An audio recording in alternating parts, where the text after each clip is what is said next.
wekowa. Adonai, Sing it, Ikom. Yesu, Sing it, Ikom. Jehovah, Sing it, Ikom. Dore chikene yin baby wekowa. Adonai, Wangi, Ikom. Yesu, Wangi, Ikom. Jehovah, Wangi, Ikom. Dore chikene yin baby tenyewa. Adonai, Sing it, Ikom. Yesu, Sing it, Ikom. Jehovah, Sing it, Ikom. Dore chikene yin baby tenyewa. Mera la mera. Karika beti, shano pori komi. Irwenyo down ni maimaro. Hey maptol, miringeni. Wangu oti komi. Mama we, dekar ni mechi ka karki yeni. Kuat ngeo, ke big wine wago. Lumone ni tie magrumi wago diere. Ento, shingu oti komi. Eno mio, le miro ki pega chope. La mera, karika beti ki new cat. Ento, shingu oti komi. Mera we, karika beti oti ubale. Awaji tini, wangu oti komi. Irwenyo naga tichi. Ento, pepa, shingu oti komi. Yachar ni uto.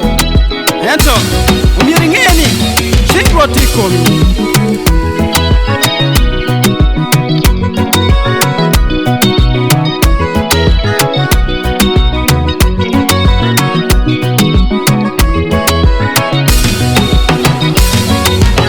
Yeno, babu welcome ale. Ipukwa Yuswa. Chura chirchinga bish. Ni, iti danamo. Babi chui nyimi. Ikar mi kuni dusu. Kin ma beru ki Moses. Abi beru kwedi kin meno. Abi poti. Abi tenyata. Kin meno bene. Babu welcome ale. Ipuk meni ha. Chura pawi angwen. Chinga pawi angwen we para bishia. What will went piu? Unu bed ne umot apira. Woro penyo Moses ni. Ikok para pengo. Det bob jo Ojara kuwara nyim. Ti udori malo. Ti ria chi winam. Ikok ye wogo. Jo Ojara kuwok idinam. Ilo umutuo. Lutua. En tuo mateka yilini. Ruot ngeo. Peye luo. Yan luba ati kweli. En lok popa makitika chapane komi. Chenki wojui. Peye pa. Yan huo ticha demi. Karika beti. Lubu tika miri nying pat. Atin paloba. Peye pa. Dega kya won maluti ka karone komi. Ewe ku kwenye wabo ki wando ba. Pian enti kwedi kare dusu. Ngalo lutieno. Ento. Agoba mo pe ma tika ndongi komgi.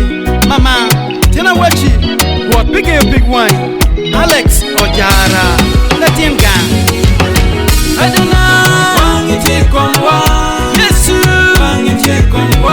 Jehovah. Wangi, Ikom. Dore chikene yin baby wekowa. Adonai. Sing it, Ikom. Yesu. Sing it, Ikom. Jehovah. Sing it, Ikom. Dore chikene yin baby wekowa. Adonai. Wangi, Ikom. Yesu. Wangi, Ikom. Jehovah. Wangi, Ikom. Dore chikene yin baby tenyewa. Adonai. Sing it, Ikom. Yesu. Sing it, Ikom. Jehovah. Sing it, Ikom. Dore chikene yin baby tenyewa.